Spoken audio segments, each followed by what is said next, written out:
All right. Okay. Um, let's shout out who is here from Russia.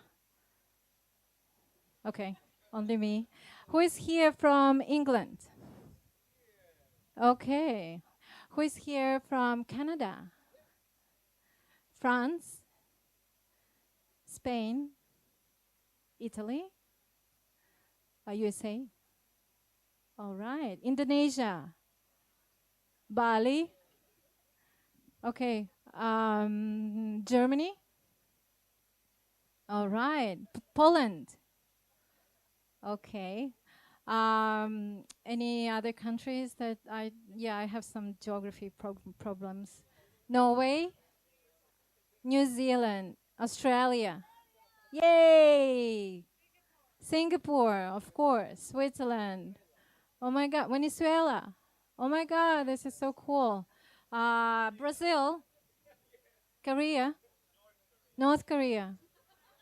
No, no, no one here from North Korea.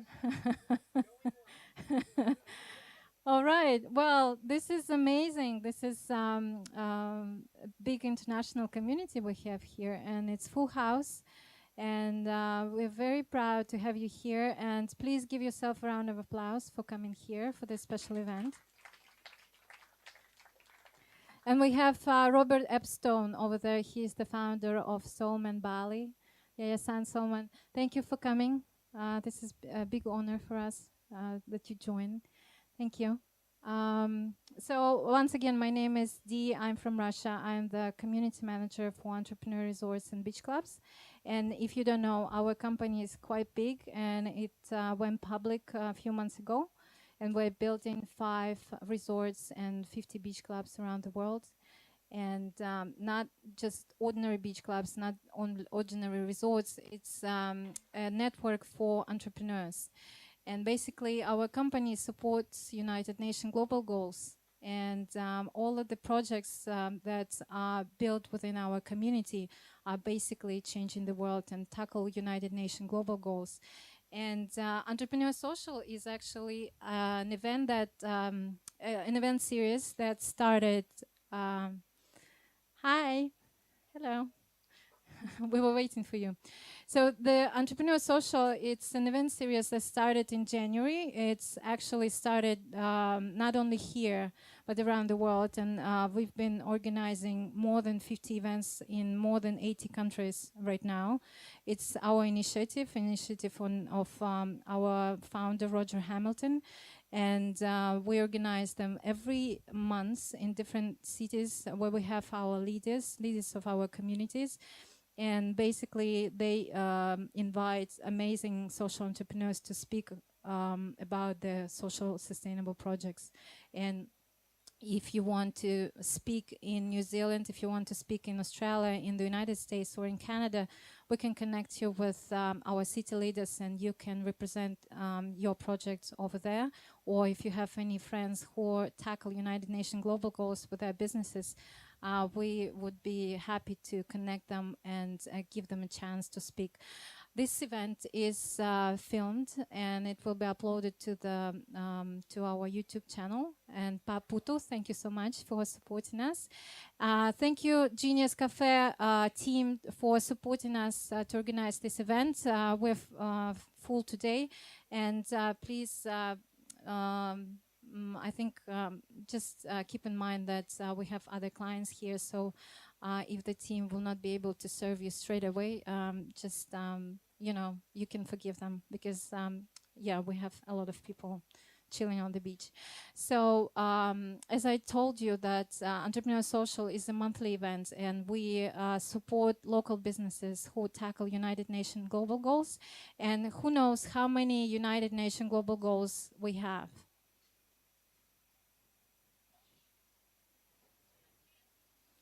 Okay, Marilyn, I know that you know because because you know. Marilyn is one of our Beach Club members, and she attended our Business Accelerator program, and she's here all the time supporting us. Thank you, Marilyn. Okay, if you don't know, then we have to watch a little video, if you don't mind. You don't mind? No? Okay, thank you.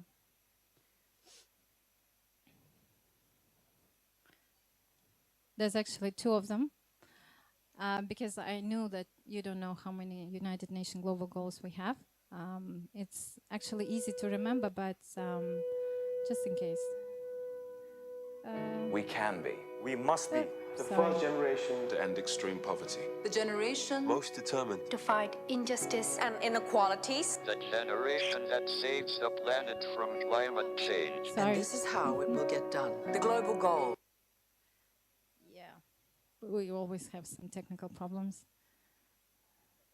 It's because I'm very nervous, so please support me.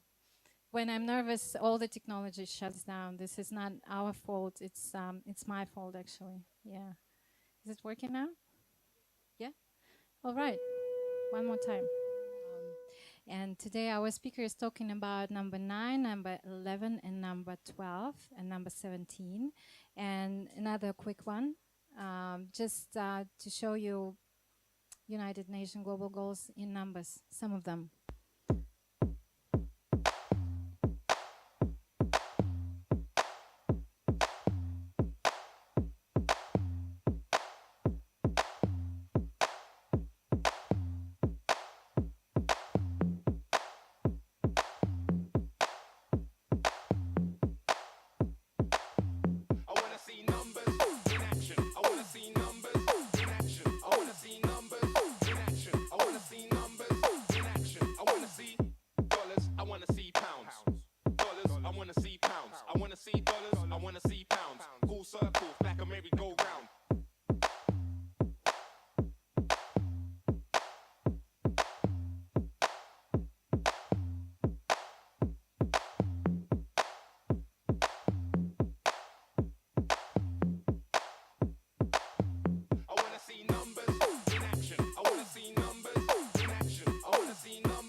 All right, so these are United Nations global goals in numbers, and you can imagine what we can do if we all get together and tackle all of them and do something about them. And it's good if you and your kids and schools know about all these United Nations global goals, and actually if you have a sustainable business, you can apply and use these icons in your social media and on your website, so it will help you to raise the awareness about what you're doing.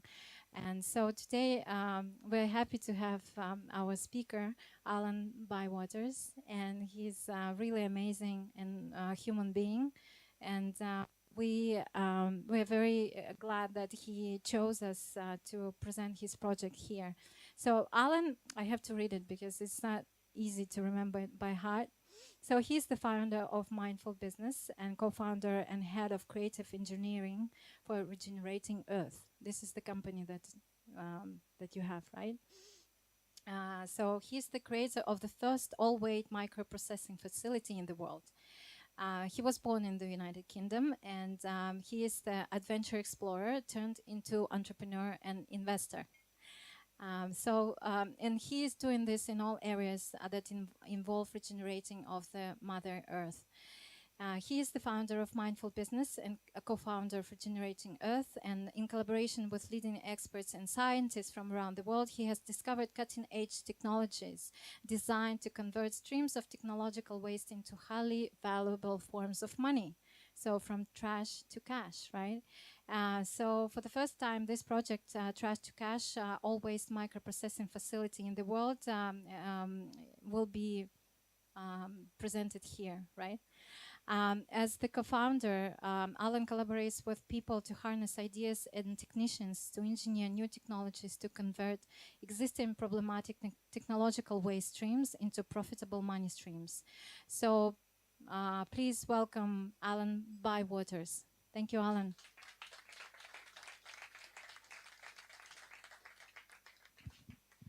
Thank you very much. Oh, that didn't sound like my voice. Oh, that doesn't sound like mine either.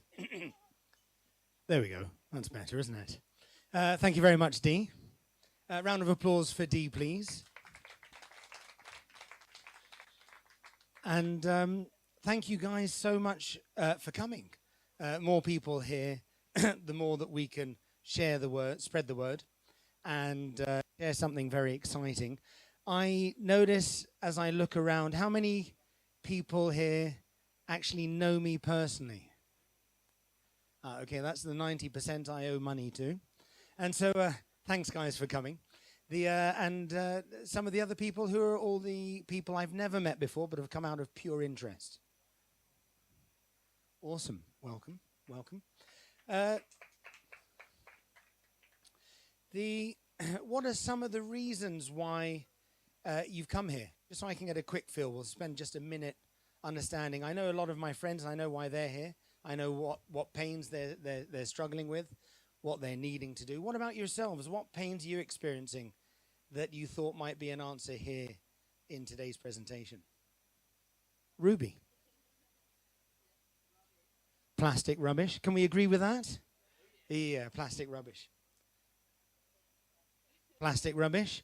I'm getting a common theme happening here, aren't we? Okay, plastic rubbish. How many people have got something other than plastic rubbish? Ah, Chris, the one. Tell me, my friend, where are you from? Hi everyone, I'm from California, and my friends and I have a startup that will be located in China, and we're building a robot that picks up dog waste. Oh, wow. If you heard that, Chris has got a startup in China, and it's to do with picking up dog waste. Is that right? Awesome. And what do you do with that dog waste afterwards? Compost or energy or? There's a future plan to do a zero digester, basically to convert it just to water and carbon dioxide. But that's a follow-on product. Yeah, great. Great, Chris. Thank you for that. If you heard that, did everyone hear that? There's a program to convert that into a digester, which will convert it into water and carbon dioxide, which is very interesting. There's a lot of, and I think that's the point, there's a lot of very exciting technology that are out there. And I'm going to share a few of those puppies for you today. And in fact, we're going to talk beyond the just the plastic. And I know a lot of you here for plastic. That is the key presentation, because that, as much as you may not realize it, is actually right. Two of those technologies are right here in the room. A third one is on the island. And the chap who has that particular unit is waiting for us to all get together and do a demo. But more on that later. And that's specifically to do with plastic. So if we dive in, we'll share really how regenerating barley, what it is, and what we're going to be doing today. So regenerating barley with the United Sustainability Goals, tackling pressing social environmental issues as a whole mindfully. There are 21 PowerPoints, so forgive me if it goes on a bit. I will probably cut them if we're edging on. How many minutes are we already at, Dee? Already at 7. Oh my God, here we go. All right, we haven't even started. Okay, guys, there's no joke. We're all here, and everyone here, am I right if I say we all have a dream? And we all have a dream to want to see a number of things. One of them, perhaps, the end of plastic waste. Am I right? End of plastic waste. We want to be able to, some of us are here already doing this. We've got, welcome, Bob, great to see you from Soulman. We've got Brendan from Trash Hero. We've got Jaron from Navaza. We've got, sorry? That's always said wrongly, isn't it? Yeah, I know. Sorry about that, Jaron. And we've got some other lads here as well. We've got a couple of lads in the front who know they want to do something that tackles pressing social environmental issues. And Mike from Roll doing some awesome stuff. Welcome, Mike. Great to see that you're here. Thank you guys so much for coming. It's absolutely brilliant. If you want to, you're welcome to move up a bit. So we all want to, those who are already doing something want to have a bigger and greater impact, who are already doing something mindful. And as we said, we want to see the end of not just plastic waste and waste in general, but we want to see the end of many social environmental issues, as perhaps we just saw on that United Sustainability Goals. How many people were inspired by that video? How many people would like to see one of those goals, at least one of those goals? 2 or more? 10 or more? All 17? No? You don't want to see all 17, Petra? Ah, okay. So realism might get in the way there. Say again? Petra's journey.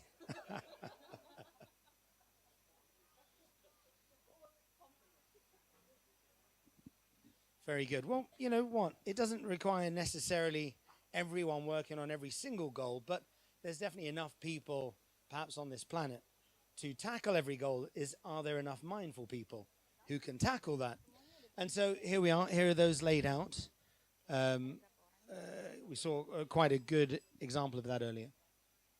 And there are some other things I've thrown in here that I think need to be goals in there as well and included, which aren't currently covered by the United Nations Sustainability Goals. And I'm happy to explain some of these in a bit more detail afterwards. Mindful entrepreneurship, health and fitness, poverty with sustainability, not just ending, even though the United Nations Goals does go into that for sure. I think there should be a lot more people focused on a path towards enlightenment, getting skills training and growing, alchemy, and I think you'll see why in this presentation. And I think that was a mistake. That was just, I think we should have coffee and drinks for everyone, was part of the mental notes there. So, a reality check. Can we do it? Right? The fact is, scientists in 2016 got together and said that we've only got 3 years left to save the planet before the point of no return. That means that if in 3 years from November 2016, everyone in the world suddenly goes, hey, you know what? I think I'm going to do something about it. It'll already be too late. Think about that for a short while. So we've got a massive challenge. That was 2016. Now we're 2017, and we've gone past November. So if you can do the maths, we're less than 2 years away, and a couple of our technologies were represented at the European Union Plastics Waste Conference just gone in Malta, and they heard some reports from scientists which were very overwhelming. And I think we've got less than 2 years. So, you know, how can we do it? What can we do? Especially that we need to be getting the majority of 7.8 growing population, billion people, who are creating the waste. We need to get them engaged to be part of that solution, converting that waste, cleaning up that waste, being part of that, like I said, solution. So, and of course, the more we help, and I'm sure some people who are here, Rob, we've got Mike as well, and some of the lads here, Russ, who's Russell from EcoBricks as well, doing some awesome stuff there, Russell. Thanks for coming. We realize how big a hole it really is, right? The more we do, the more we get out there, the more activities we do, the more traction we get, the more we realize there's a much bigger problem that's facing us. And to do it in such a short time can seem quite overwhelming. Am I right? Does that make sense? Yeah? I truly believe that we have a path, a way to actually be able to make that happen and engage the majority of 7.8 billion people, at least in the developing countries, be it Indonesia, India, China, where it's still developing. And I'm going to briefly outline the 3-part path that we can follow to get there. And notice I said we. So, oh, that's the wrong one. There we go. No, there we go. No. Ah, here we go. All right, so number 1, creating a global team of people working together. An all-waste microprocessing facility which can convert this very heavy waste into very valuable cash, and the launch of a new plastic coin. for the green and blue economy. If I say green, blue economy, does that ring bells with anyone? No? A blue economy would be, I'll dive in, I'll share it. A blue economy is basically an economy focused around mindful activities that tackle pressing social environmental issues. A new type of economy that isn't necessarily focused around just profits for shareholders, right? Which is what our current business model, we're trying to change from our current business model. So point number one, together we can. I can't impress this enough. And I really mean this in that, here we go, Margaret Mead. I'll just say it best in, oh, it's not here yet, is it? This is it, Margaret Mead. Never doubt that a small group of thoughtful people, committed citizens can change the world. Indeed, it's the only thing that has ever had, that ever has. We need to pull our resources together. It will not happen just by ourselves. Russell, who's doing something awesome with EcoBricks, hasn't got enough resources and money to reach the entire planet yet, have you? And I say yet as the operative word. I would say that's probably the same for a lot of people out here. Would that be right, Mike? He's busy ordering his burritos. Rob, would you say that's the case? Not enough money to do your activity all around the globe? At least not in the space of such a short time, right? We don't have enough resources or manpower by ourselves. We really need to find a way to respect each other for what we all bring to the table and start working as a team. If we don't have that and we have everything else, and you think you can run off and go and do it all by yourself, you probably will become successful in your own way and achieve a few goals in your own way, but we will not reach these goals within a short space of time, and we'll hit that point of no return. So we need to work together. I'm going to start whizzing through some of these. We need, what do most people need out here? Russell, would you say? Does that look familiar? Yeah? Does this look familiar for anyone? Yeah? Money, resources, more support, yeah. Is that right? Would you say that's for you guys as well? It's true, isn't it? We all need that, right? Okay, so we're going to, the point is that I wanted to round off of that is that, sure, we all need that, but I've already started working with a few people. I've been working with Mark, of course with David, but not quite in a productive area. Welcome, David, and thank you so much for coming. It's a real honor that you're here. You all get a chance to meet David afterwards. Lillian, don't be so modest there, my friend. Yeah, okay, so great. So we've got David, Fleety, Russ, Annie. What was my point? Working together, guys, right? We need to be finding a way with our resources. We're already starting to do it. And we found a way that, so I've been speaking to Alex, who's got Refill My Barley Bottle. I've been speaking to Paul, who's doing Barley Sharks, who has come up with something awesome to regenerate the ecosystems. And now he's looking to expand across the globe because he successfully did that off of the Gillies there on the eco program. Who's seen the Wolves for Make Rivers video? Daniel? Okay, that's a great video to watch. Make a pin of that. Wolves build rivers. He has found, maybe I should let him say it, but he's found something similar for the ecosystem, and let him be the one who introduces that punch for you. But government grant writing to find resources under one type of umbrella, to find the right people, the same salespeople or the same design artists or IT individuals. We can pull our resources together, and even in that one simple way, we can get much further than we could ever by ourselves, right? And there are many more ways, and as Dee is going to start to wave at me in a second, I really want to give you the crux of what this presentation's about. So, the Philosopher's Stone. Are we in agreement with that? Do we resonate with that, working together? Do we see that? Yeah, right. So who can tell me the Philosopher's Stone? Who knows what the Philosopher's Stone is? It's okay, it's not a trick question. And you may bring in Harry Potter. No one's watched Harry Potter? All the alchemists of old? Yeah? Why didn't you tell us, Marlene? Philosopher's Stone? Oh, you know about Harry Potter, do you? Well, thanks for that. We need the Philosopher's Stone out of that one. No one knows the Philosopher's Stone. Okay, I'll tell you. Yeah, David does. Okay, do you want to tell us, David? Well, as far as I know, it's a tool by the old alchemists to turn all kinds of metals into gold. So that's where trash into cash, I guess. Oh, easy. That's my punchline. Oh, there you go. Great. We're going to do my speech for me as well. Thanks. No, absolutely. Thank you for that, David. Philosophers, the ancient alchemists allegedly were searching for that all mystical stone. It's called the Philosopher's Stone. Some people claim it's an actual stone that can convert heavy base metals, those heavy, useless, valueless metals. At the time, they were quite valueless. Of course, lead is quite pricey today. And they could convert that into gold, into very light, bright, valuable, useful gold.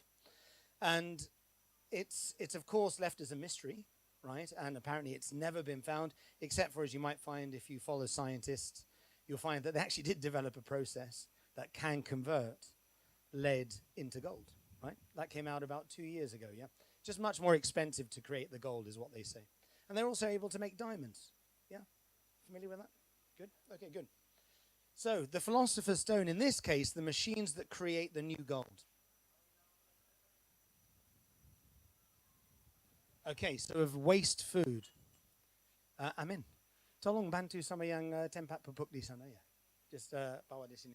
I just realized I've blocked the actual, we've got the other two out. All right, so here it is, the mini bank. Notice on that there is no one word of Sampa, and that's purposely done. Thanks, Amin. Yeah, just bring that around here. All right, so this is the unit. This is one unit. Being able to convert. I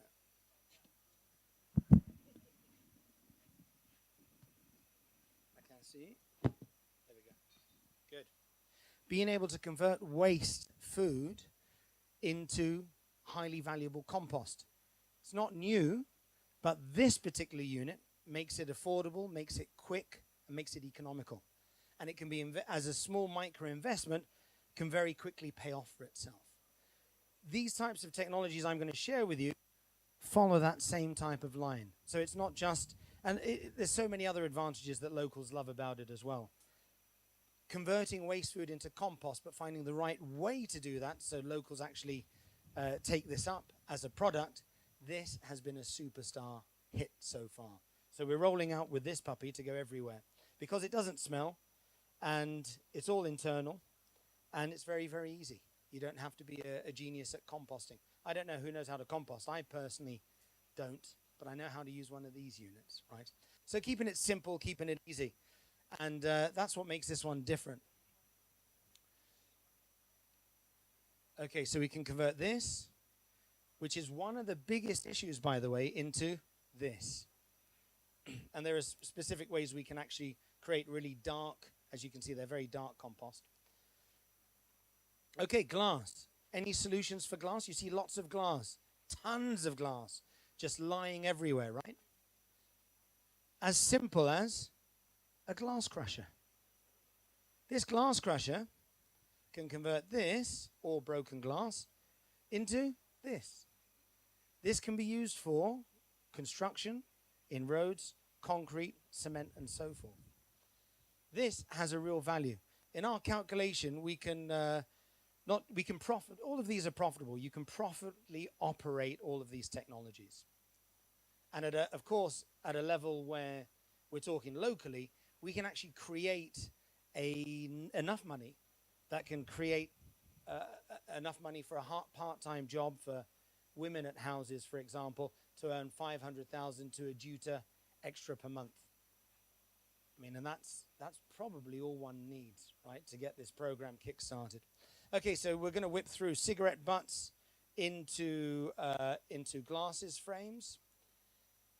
This is cellulose acetate. Once it's cleaned and purified, it can be extruded as a block, and that block can be used to etch out glasses frames. We can convert this very non-valuable cigarette butt into something around 50 to 100,000 rupiah per kilo, which is a lot, right? And there's a lot of cigarette butts lying around. This is not quite the machine, but there's a purpose. I didn't put the actual machine on, but it's going to suffice for the demo. It's a mercury light bulb, toxic mercury light bulb regenerator. So basically you put your broken ones or your non-broken ones, non-working ones, and you can put it into a unit like that to create new bulbs. Cooking oil. This is a small, but you've probably seen this around. There's nothing new with this. These are all, some of these are very old processes. We can convert cooking oil into fuel. And this can be done, again, economically and profitably. That's the key. Then sanitary pads and diapers. The worst. This is the unit. It's probably the priciest unit of them all. But what it does give us, and there's another program here. Electricity we can get from diapers and so forth. Again, the material within diapers and sanitary pads, the absorbent material, is very valuable. We can also make compost, and there's another very simple program where we can plant fruit trees from dirty diapers. I can go into this a lot more, but I have to whiz through just a little. And of course, plastics, which I'll spend just 2 minutes on, Dee. So plastics, this is the one we've all been waiting for, right?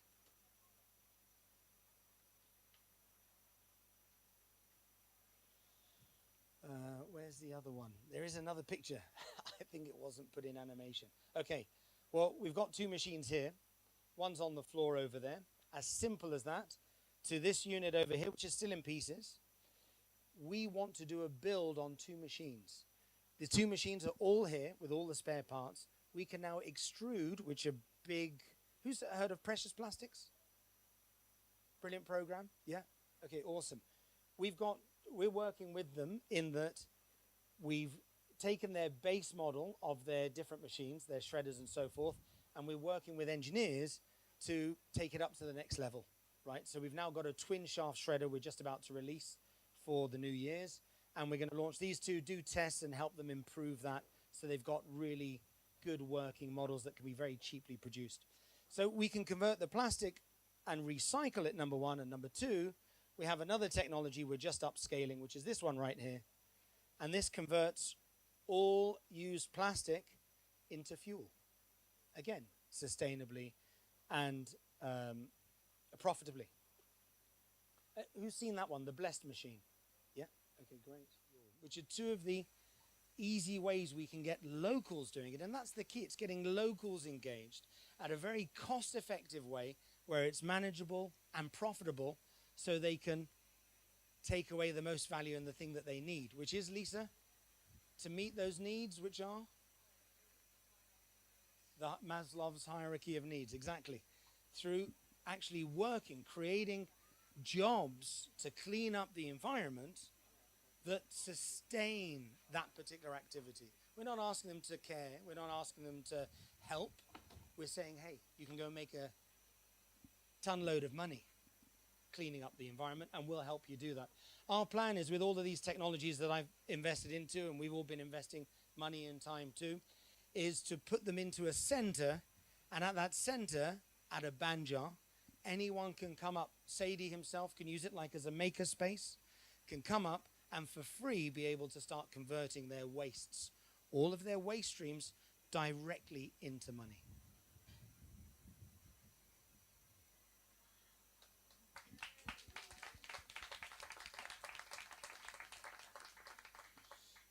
Thank you, guys. And that's stage one. Stage two, we have found technologies for and waiting to come out.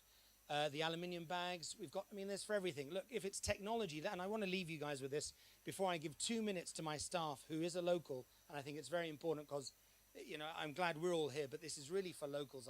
We've set this program up. My wife is here, avoiding me somewhere.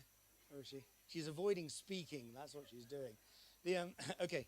But these technologies, look, they're made by technology, and technological advancement will always continue to happen, probably and hopefully beyond our time on this planet, or maybe even the technology will be there to sustain us. But the point is if there's a technological advancement that drives one of the crises or one of the needs that we have, then we have to find the technological way to break that down. And it's never going to stop. And just by stopping plastic bags isn't a solution if you're looking at wanting to tackle the mercury that we can't see and the other types of poisons of cigarette butts and mercury light bulbs that are going into the sea, right? So we need to find ways to tackle it head on. And I know he calls himself a regenerator, and I love that word. He is exactly the same in that way, and that he loves plastic, which is why he came up with eco bricks. And I'm really sorry, I really wanted to put a picture of your eco bricks in here, but please memorize that. Eco bricks, Russell Meyer. Okay, good. And then we can do Tetra Packs. All of this can be done. And get this, even radioactive waste. There are some awesome technologies that can come from that, if we can look at a way to actually address it as a technology. Okay. So all of these technologies provide a map: manageable, affordable, and profitable. And because I'm probably near the end of my time, as Dee is probably swearing under her breath at me, I'm going to leave it at that. I'm here to talk with Stuff Arthur. We've got David, we've got Fleety, who's been involved. We've got Mark and Lillian at the Makerspace. There are some really cool people who are doing stuff out here. Russell with EcoBricks, here to talk with you guys post this if you've got any questions. But before that, if I could please invite Mr. Amin, who has been doing some awesome work with, he's actually started saving all of his plastic, all of his cigarette butts, and anything that he can without any of the technologies, before any of the technologies even arrived into the country. And this, I want to let you hear him what he says. I want you to hear what he says with the people that he's also got involved to start doing exactly the same thing and how quick it is. So, thank you very much. Please welcome Amin. Amin. Menggunakan bahasa Indonesia karena tidak bisa bahasa Inggris. Jadi awalnya seperti ini karena ya saya perhatikan di lingkungan sekitar kita memang banyak sekali sampah yang mereka katakan sampah karena mereka belum tahu bahwa yang dikatakan sampah itu sebenarnya sesuatu barang yang memang tidak ada nilainya sama sekali. Dan suatu saat mungkin 3 bulan yang lalu saya pergi ke TPA, tempat pembuangan sampah. Di sana banyak sekali gunungan sampah berhektar-hektar ya. Jadi itu masalah yang memang tidak ada solusinya lagi. Jadi setelah saya pulang dan mendapatkan info dari Mr. Alan, dan saya juga tersadar ketika ternyata yang selama ini kita anggap tidak ada nilainya sama sekali, ternyata benar-benar ada nilainya. Saya mau bantu jelas ya. Okay. Alan, will you be able to translate, or you want Sure. to use Julie? Julie is actually, Indonesian. Julie, I can give the brief version. Can you If Julie heard that? translate, Yeah, please, Julie. Thank you. Julie is our awesome events and marketing manager for Genius Cafe. A round of Please applause for welcome. Julie, please, ladies and gentlemen. She's awesome. Okay, thank you very much for the time, and then I will try my best to explain about what he's been working on. And then he said that for some people, waste or like garbage is nothing valuable, but after like he's been working with Mr. Allen, and then he learns about waste management, and then he can change garbage into something valuable, something that is casual, like, so it is like from trash to cash. Yes. Jadi setelah saya mendapatkan info itu, saya langsung apapun jenis barang sisa yang berada di rumah tangga saya, plastik, sisa makanan, puntung rokok, semua tidak ada yang terbuang lagi. Jadi kita tidak akan menambah masalah lagi di TPA sana, sehingga akan mengakibatkan ya banyak masalah di sana ya. Jadi mulai saat itu semua barang-barang yang semula orang tidak menganggapnya ada nilai, itu bagi saya karena saya udah tahu info itu saya simpan, dan juga saya sharekan kepada tetangga-tangga, ke teman-teman, dan akhirnya mereka juga mengikuti jejak saya. Jadi semua plastik, sisa makanan, puntung rokok mereka simpan dan kumpulkan, sehingga tidak ada barang yang mereka angkut ke tempat pembuangan sampah akhir lagi. Yeah, so started from this project, he knows like how to manage the household waste. So anything like from the household waste, such as food waste, and then also like cigarette butts and everything related to the household. He can turn it into something usable, so they won't bring this trash and also the garbage to the the waste TPA. Yes, and he also shared this information to the local community. So this project doesn't only belong to him and also like to the founder, Mr. Allen, but also belongs to the community. So it creates some sort of like ownership from the community. So they are not only informed about this, but like it initiate them to to start working and also like to start implement this project. Jadi intinya jadikanlah diri kita sadar dulu dan jadikanlah diri kita sebagai solusi terhadap masalah lingkungan sekitar, mulai dari diri kita sendiri, ke teman dekat kita, ke lingkungan sekitar. Mari kita sama-sama untuk mewujudkan supaya lingkungan kita bebas dari yang namanya sampah, yang sebenarnya bukan sampah gitu. Semua masih ada nilainya sehingga akan meningkatkan perekonomian di keluarga kita sendiri juga. Jadi mulai jadikan diri kita solusi, bukan bagian dari masalah. Jadi diri kita jadikanlah solusi untuk memperbaiki lingkungan sekitar kita. Mungkin itu saja. Terima kasih. Right. Do you need the last translation for this? So yes, for this project, it is an awesome project. But also we need to start from ourselves and share the information and then initiate the local community so we can work together and to help to organize the waste management. And then we, instead of like making waste as a problem, we need to make ourselves as a solution, like to help the waste management in Bali, and then so we can create a better environment for Bali and also like for everyone's coming to the island. Thank you. When you speak to your friends and the people in your community, how long does it take you before they actually start listening to you and following suit? How many months does it take you? Ya, awalnya saya sharing ke teman-teman ya, awalnya banyak pertanyaan gitu. Ada yang tertawa, ada yang untuk apa? Masa sih ada nilainya seperti itu? Saya cuma buang. Oke, kalian sekarang boleh buang, saya ambil dulu.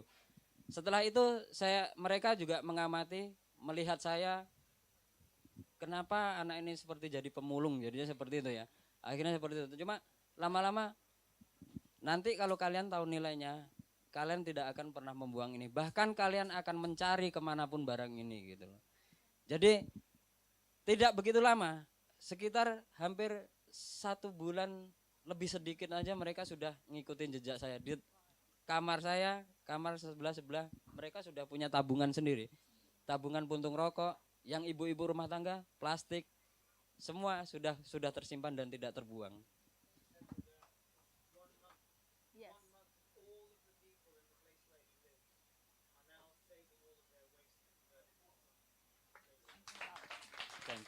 Thank you so much. Thank you, Julie. Thank you Anissa. for your translation. Thanks, Alan. That was really exciting, just to see something that can have such an impact 1 month and changing the culture, which is what we have to do, is to change the culture. So fantastic. How do we go this? What happens, if people, I'm presuming that they buy these, and how does it go from what they put in to turning it out? Because your average person isn't going to need the glass that's shredded or the end product. So how does that work? Thank you very much, Lisa. Very simply put, the current, let's say, for example, we've got all of the glass. That glass might come over into a machine. That machine will convert it into sand. That sand, depending on what grade, and of course, it's an opportunity to train the people's skills, knowledge, understanding, right? That this is not valueless, this is not waste, this is real value, and this is how we get that value. And same with the plastic. You go from shredding. Stage 1 will give you, let's say, for example, plastic has a value. Plastic bags, it's nothing at the moment. 500 rupees per kilo, which people know the value. They just don't care because it's way too little to incentivize them. So we can take those bags, we can shred them up, and now all of a sudden there's a value at around 20 cents. And then if you take it from shredding, you can then extrude it, which is this machine over, well, some parts are over there and some over here. You can extrude it, and then it melts into a nice thin string, and then you can chop it up. It can be used as 3D filament or as pellets for recycling. That's now valued at about $1 per kilo, right? So if you've got $1 per kilo, I know Amin has saved probably about 5 kilos of just regular use plastic, you know. That can work out to, as an exchange product, probably up to about $4 per kilo, right? So how it's done is by the technology. The training involves that they learn the value of why this technology converts it into value. They appreciate the value, they stop throwing. That's number one. That's stage number one. Stage number two, which we're working on at the moment, is with all the waste plastics, cleaning all of that up, and we're innovating that right now because this is just stage one that I managed to get to after it took us 6 years to get here. But now we're going to work very swiftly on taking the waste, very easily and simply cleaning that so it's ready to go straight into a machine and convert into money. And once that's done, we'll find not everyone, because this is a no waste program, and I can explain that another time, but that's waste. So you won't get everyone really engaged with cleaning up the beaches, but they learn the value, and that's the key. Yeah. Sorry, I sort of misunderstood. These bins, I'm guessing, work just like the current rubbish system would in most countries. So people just use that, and then they're picked up and taken to a centre. Is that how it works? Take them, because the centre is very close to their house. Okay. They go to that centre by choice. Right. Okay. Yeah. Thanks. Or the Banjar, because they're very good with communities out here, the Banjar will coordinate that and then, you know, filter down the value of that within the community. The key is that the once useless, valueless trash is now converted into something very useful and valuable. They can choose what they want to do with it, whether they need the sand for construction, whether they need the sand for roads, whether they need the plastic to make new plastic products that they could do at their Banjar or cooperate within the DESA, for example. They've got the room and now the economy to actually invest into any technology they want, because there's a new economy being tapped from what was once lead is now its own real valuable gold. Awesome. So what is your goal, to have a centre in every community? Yeah, I mean, that will be up to the local DESAs and Banjars for sure, but within a DESA, depending on how many people and how many Banjars, they will plan out whether every Banjar should have every technology or whether some should share, or it will probably be based upon, uptime on the actual use of the technologies, and I'll help them, put that business plan together, Yeah. Thank you, Lisa. We have one question over there. Alan, is this working? It is.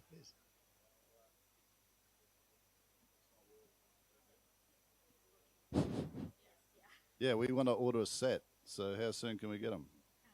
Great question. Thank you. Round of applause for that. There you go. Awesome. I'm going to give you that in the very quickest answer. As a resource together, if we all put and say we get a number of sets for a number of organizations, and I'll help in every way that I can, then we can get the best prices. No profits from my side. I'll give you all of my contacts. We'll use them so we can get the best prices, the most number of units we need, which is 12 for shredders and however many units for extruders and so forth. We get the group together, very easy to order, simple. So we could get them here, depending on what, within the space of a month, but we really need to sit down and discuss that. Depends on how many orders we get. We couldn't just do a single order, for example, in the space of a month. It'd be very difficult to do that. Yeah. Are they made in Indonesia, or are they? Great question. Are they made Not in all of Bali? them. I gave up on that one. It took me 6 months to realize that I just got nowhere with some of the stuff. But we've got, you see, this is what I mean by teamwork, right? Now we've got two chaps, David and Fleety here. Oh, and Sadie. Thanks, Sadie, sorry. And Sadie.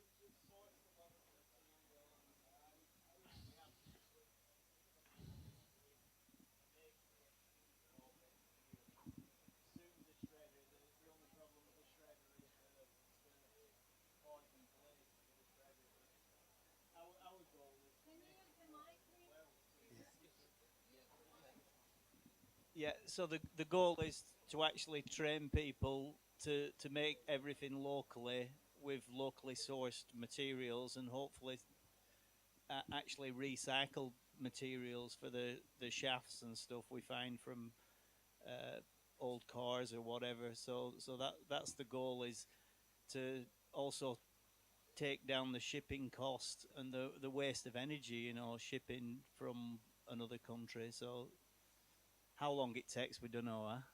Welcome to Indonesia. Selamat datang. Well, hopefully in 1 year time, the situation will change, right?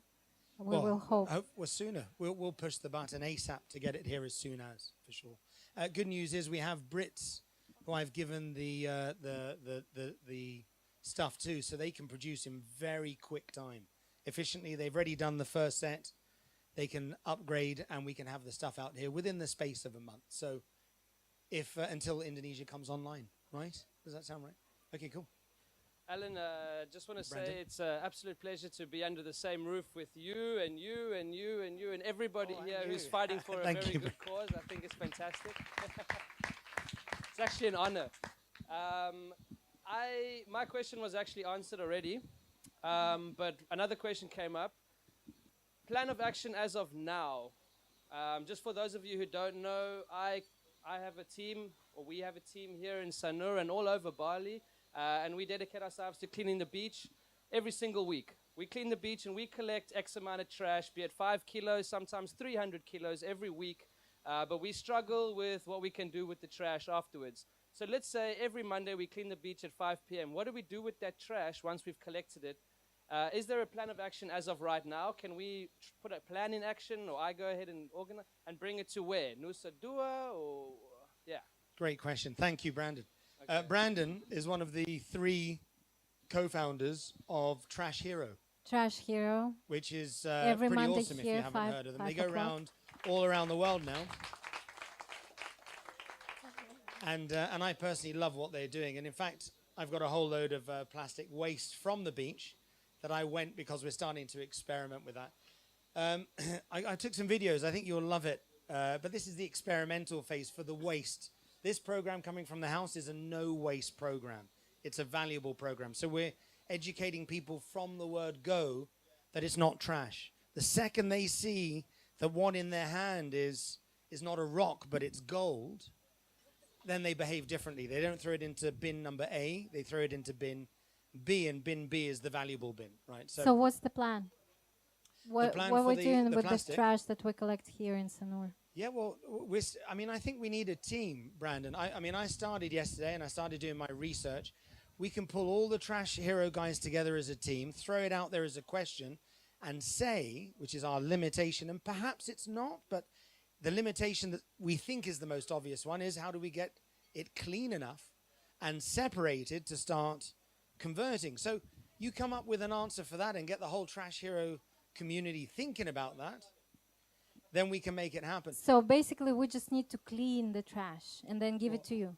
In a very basic, that's a basic response. Yeah, The okay. actuality of that isn't as simple as it sounds. We tried a car wash yesterday. I had all the bags. I'll show you the video. You'll have more laugh hearing about it than the. Yeah. Yeah, to be honest, I don't think the energy to clean it is the right way to go. Got a bit of feedback. But what you can do,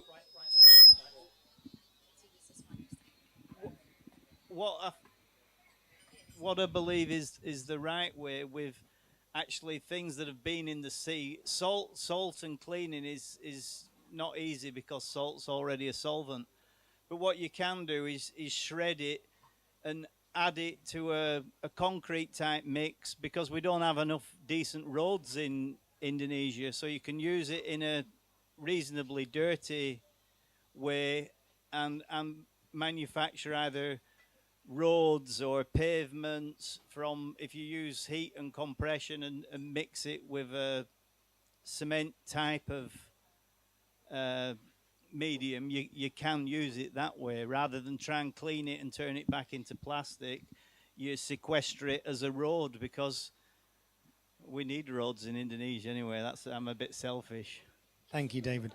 And I think, David, Brandon, in that group, David giving his valuable feedback as part of a creative initiative with a whole load of people offering their thoughts as well would be very valuable as part of that.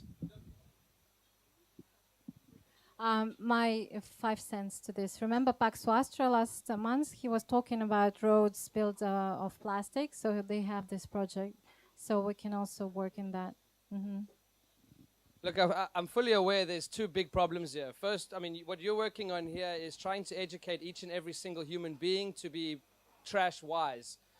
For instance, if I'm at home, I'm going to keep my trash. Yeah, I can pretty much keep it relatively clean. It's actually a pretty easy thing to do. You know, just rinse it quickly, keep it. So that's one huge thing you got to, yeah. But to educate every human being to do that and get into the process is one thing. But yeah, like I said, another hurdle is collecting the trash on the beach. Very different. Russell's got a fantastic idea of eco bricks, which we're adopting and we can work with really, really well. And he's come up with a new idea as well, which he's going to share with me later. But yeah, so I hope he'll share with all of us there, Russell. Secret. Not just Brandon. What's this two-way thing going on here? Yeah, so I mean, we need to all get all our like-minded ideas together at some point, I think, and actually sit down and come up with an idea and an action plan and get it going. Well, you know, Brandon, I love that, and I don't know. I mean, what do you guys think? You know, there's a mastermind on today. We'll explain the nature of those masterminds, but a mastermind group to do specific focus like that, from the experience that when I used to work with different CEOs from different companies, is that you can only work with a very small group of 8 to 10 people. So it seems like it's exclusive, but it has to be because of the nature. You have too many people, it's too slow. You have too little, you don't get enough ideas necessarily. So one of the things is, after tonight, with the willing of Lisa as a facilitator, I'm definitely here to devote my time and energy for all of this, is to help set up a number of different masterminds that can focus around very specific needs, whether it be within your foundations or within your organizations, or to come up with something like this, so you can actually piece a really good mastermind team. Does that sound, how many people would be interested in being involved as part of that, a continual weekly we need more people. Yeah, this is awesome. And more focus, exactly. Alan, we have one more question here, and then we need to close the session, and then we have a break. We have one question here. And then Russell wants to share okay, something. and we have one question over there. Okay. I live in Norway. We have a good garbage system in Norway. But what I see when I see this tank for the food waste that you have here, I think that's really easy to start with, because then people can produce their own vegetables. So, I mean, if you have somebody that are interested in having a group like with the trash from the food, I think it's a really easy start in a way. Yeah, thank you, Christine. Thank you, Christine. Great point. And of course, Norway has, it is Norway, isn't it? Yeah. Norway has excellent waste management facilities, right? We hear lots of great stories coming from there. And a great example as how the government have taken charge there. This particular unit, this composting at house, this isn't the only unit. There are some other cool units that we're playing with. One that converts directly, and you may have seen homemade versions of this. I'm going to work with Russell to create these units with eco bricks. So I do want Russell to share what he's talking about with eco bricks, because that can be done for free from waste right off the bat. And later on, even though I haven't had a chance to share with Russell, is that we can take those eco bricks after someone makes enough money to invest into something a bit sexier, like this, for example. They can then break down the other unit that they've built with eco bricks and tap into the value of that plastic that they've stored within their unit. So these eco bricks can become a way to actually, a money storage capsule, like a way forward, or a potential. It's just an idea, of course. So this is the key, because this key takes all the dirt. It's the combination of all the plastic plus this that creates the problem. So this is actually the key. If you want to get all the plastic, and Heli, who is definitely very far away now. Honey? Oh, there you are, honey. Okay. Annie, do you want to explain, or would you like me to briefly answer about the? I'll do it. I'll do it. You relax, my honey. Thank you. Okay, so the Helly will tell you herself, hopefully, if you go and speak to her, and she'll talk. Is that we put this together? She put all the wet waste into this, and after 3 months, we had something very beautiful happen. Every other waste, we had a zero waste house. We created a zero waste house, and we had every other waste beautifully saved up, from oil to all the plastic, beautiful, clean and dry. We didn't even have to do too much washing, except for those sauces sometimes, you know. It was a very, very easy thing to do. This puppy is the key, because then you don't need to throw anything away, because you need the wet waste, you need a plastic bag, at least one, and that's where your waste starts, and that's where the rats come up to, and that's where the droppings happen, and that's where the birds come, and that's where the dogs come, and that's where the disease happens. That disease goes into the water table, goes out to the sea, it poisons us, we end up in hospital with unknown diseases and die, right? Or spend a lot of money, and that's exactly what's going on out here. So this is the key, or some form of wet waste processing that converts money. And yes, you're right, straight into vegetables, so it becomes food crisis, food security, and ending poverty as well. So yeah. Okay, one more question over there. Russell. All right. Thank you, Alan, for all this hard work, all these ideas and inspirations you shared with us tonight. I'd like to share that I think what I appreciate most, however, is what you did not say. You did not say the word sampa. And you certainly did a very good job avoiding the word trash. You did say it, but most of the times it was in quotation marks. Annie and I do presentations throughout Indonesia on plastic waste. And our observation is that plastic isn't so much a technological problem as it is an etymological problem. In other words, it gets the root is in the words and the concepts beneath the words that cause the pollution that we have today. And transcending words like sampa, words like trash, even waste, is the way forward. And what you've brought together here is really beautiful. So you're finding the solutions for all of these obsolete concepts, labelings of what is waste. So a cigarette butt, for so many people, that was waste, but no longer. And you're showing the way forward. I would love it if you could paint us a picture of how you see all of these coming together in 2 years' time to bring a harmony with Bali's ecology. Not now, right? Just a short Man, little that's picture. a pretty just a massive little ask there. That's big pressure right now. Sorry, let me ask. Sorry, can you rephrase the question? Just want to. What would you like from me exactly?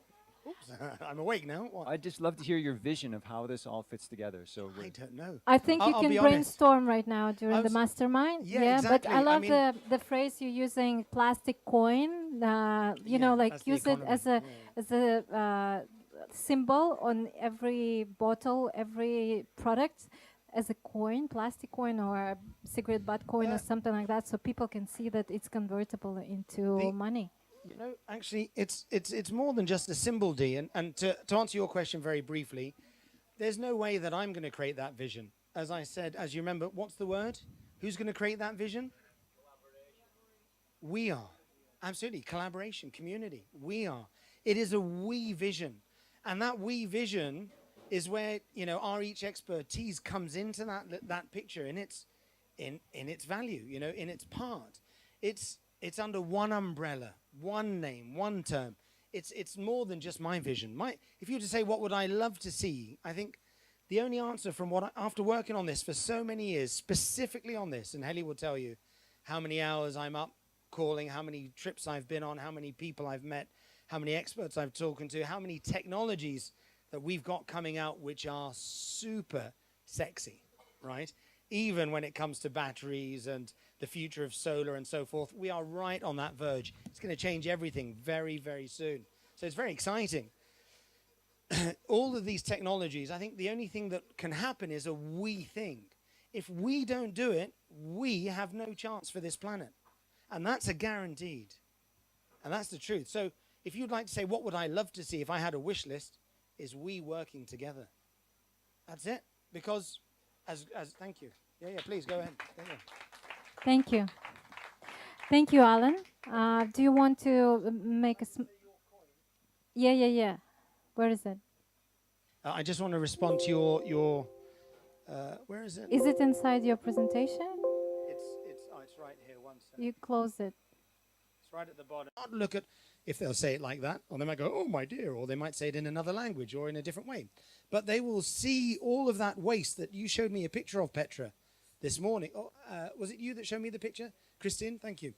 Christine showed me a picture, as you've all seen, of the beaches just littered. Every time we go to other countries now, Heli goes, "Look at all that money they're burning.